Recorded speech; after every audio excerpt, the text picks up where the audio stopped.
What's up, guys? Welcome to the third episode of players which aren't in FIFA 14 Ultimate Team, but will be in the, or hopefully will be in the FIFA World Cup Ultimate Team. Now the first player is probably going to be the most requested from last week. It's going to be Green, who plays for Bayern Munich and obviously USA. Now I was quite surprised when you suggested him because I didn't know he was going to the World Cup. He's actually going over players such as Donovan, which I was quite surprised at because I thought Donovan would go because he's had more caps and more goals. I think Green's had hardly any caps for USA, if any at all. But Green, he is 65 rated in head-to-head, and he has 77 pace and really bad other stats: 69 dribbling, 62 shooting, and poor passing, defense, and heading. So I would not recommend you use him unless you just want him, because it seems to me that a lot of people like him as a player. So if you just want him because you like him, fine by me. But I wouldn't recommend him because he hasn't got very good in-game stats apart from his 77 pace, and he's got poor shooting and dribbling as well. So that's Green. Now let's move on to the next player. So the next player is going to be Alberto Moreno. I can't actually believe I missed him out of the first or the second episode, but he is a left back for Spain, and I can't remember what team he actually plays for, but he's 76 rated in head-to-head, and he has some really good stats: 87 pace, 81 dribbling, could be higher to be honest because he has 90 agility, 75 defense, and 70 passing. So really solid card there for a 76 rating. And I can see him being used by quite a lot of people, purely because his card weight will be low when you open packs, obviously because there's no market in the Ultimate Team for World Cups, so you won't be able to buy him, but I'm sure people will be getting him in packs quite a lot because he's only 76 rated. So the next player is going to be the Colombian goalie. It's going to be Vargas, who is 76 rated in head-to-head with 78 diving, 77 reflexes, 77 handling, 72 kicking, and 74 positioning. So not too bad of a card there. And again, his card weight is really low, will be really low. So I can see him being used by quite a lot of people because quite a lot of people will get him in the packs, which EA give you and which you will buy. So the next player is a very good centre back in head-to-head, with strength, pace, and everything, etc. 74 pace, 77 defense, and 80 heading. It's going to be Balanta, who is 75 rated in Colombian. Now I'd like to see him in the next Ultimate Team because you can pair him up with the likes of Pereira, who is also Colombian, and Zapata, who plays for Milan, because they're all really fast and strong centre backs, which is basically what you need in an Ultimate Team. But anyway, he's 75 rated, and as I said, good pace, good defence, and great heading for a centre-back, as well as good strength in game.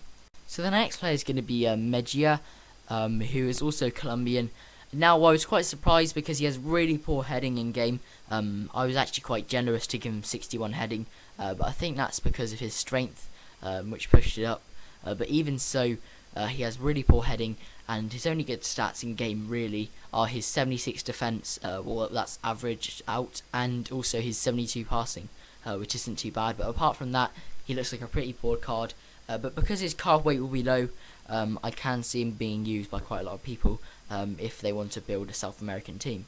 So next is again another player which I left out the first or the second episodes for some reason, but it's going to be Logijin, who is, I think he's Russia's second goalie after Akinfeev, but he's 77 rated in head-to-head with 80 diving, 77 reflexes, 74 handling, 75 kicking, and 78 positioning. So pretty solid all-round card there, but I'm sure more people will use Akinfeev if they're making a Russian team because he is much higher rated.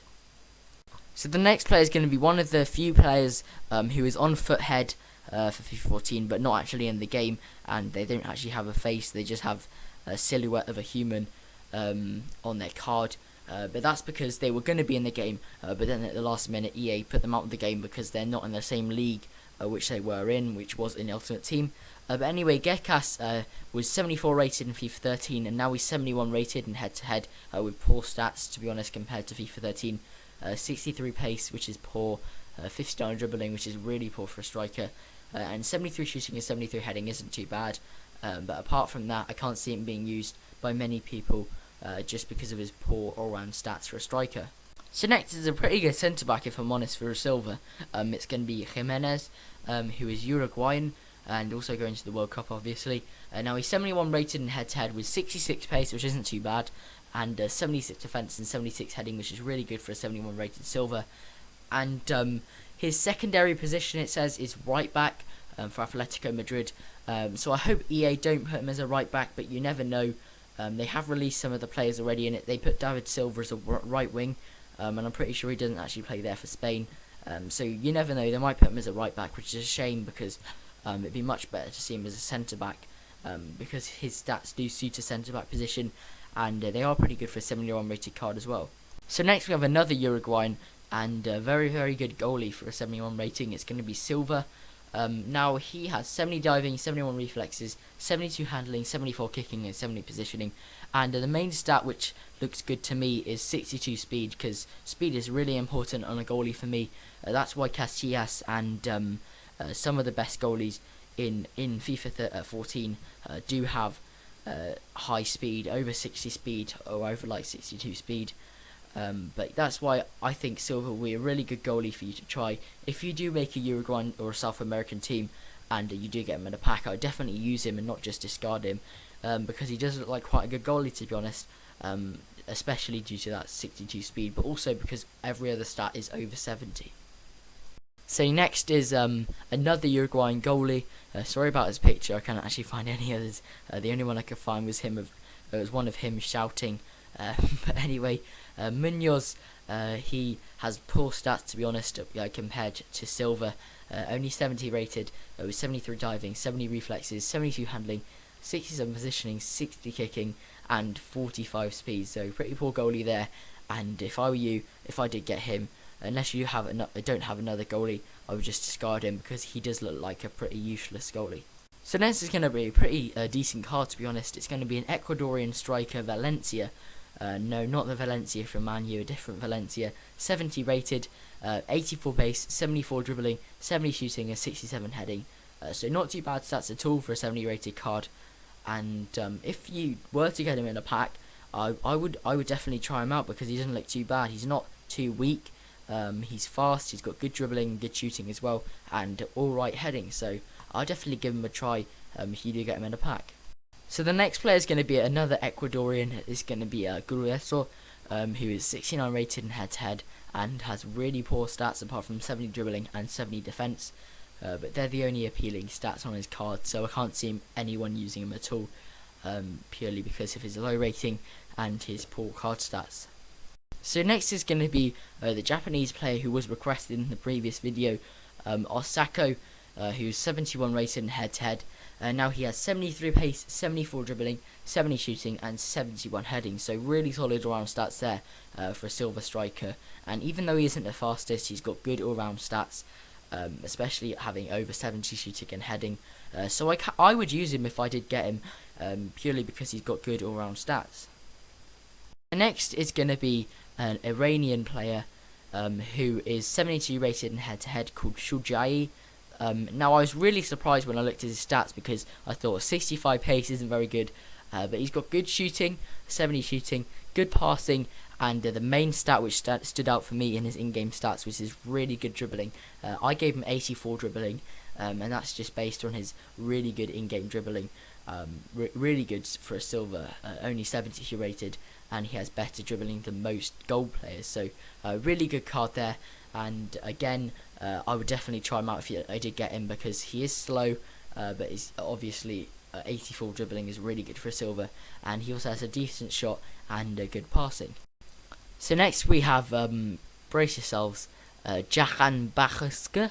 I think that's how you pronounce his name. I'm not exactly sure. Sorry about that. But anyway, he's 63 rated in head-to-head as a right wing, and his only good stat is 78 pace. Everything else is really poor, so I definitely not recommend him. He's similar to Green in the sense that he's got good pace, or decent pace, but apart from that, he's got really poor other stats. So I definitely not recommend him, just because of 58 shooting, which is really low, 59 passing, which is again really low, and also 69 dribbling, which isn't too good at all. So next we have the Australian cam, Bresciano, who is 72 rated in head-to-head with 62 pace, 73 dribbling, 70 shooting, 70 passing, 59 defense, and 58 heading. So not too bad all-round card there. but because of his 62 pace, I can't see him being used that much, unless people just want to use him because of his good dribbling, shooting and passing. So next is a player which is only going to be used for one thing, in my opinion, in the game, or most people's opinions, to be honest. He's 68 rated, and he has 62 pace, 58 dribbling, 68 shooting, and 58 passing. And again, his only good stat is his 82 heading, which will probably be his main sell point. Well, I say sell point, you can't actually buy him on the market. But if people do get him, that's probably only the reason they will use him in their team, just to cross it in for headers, because 82 heading is really good for a 68 rated card, and that is his only good stat and only good in-game stat. So the last player is going to be probably one of the worst of the lot. It's going to be McGowan, who was also Australian and 67 rated, with 65 pace, 70 defence, which isn't too bad, and also 65 heading, which is pretty poor for a centre back. But anyway, guys, I hope you did enjoy this episode. If we could smash 1,000 likes in under a day, like we have done for the previous episodes, that'd be greatly appreciated. But anyway, I did pick all the players which you suggested in the previous episodes, because I looked through all the comments to see all the players which you suggested, and I did try to get all of them into this episode. But put in the comments below if I have missed any out, and I might make a 4th episode, but that's highly unlikely because I think I have covered all of them. But thanks, guys, and I will see you in the next episode.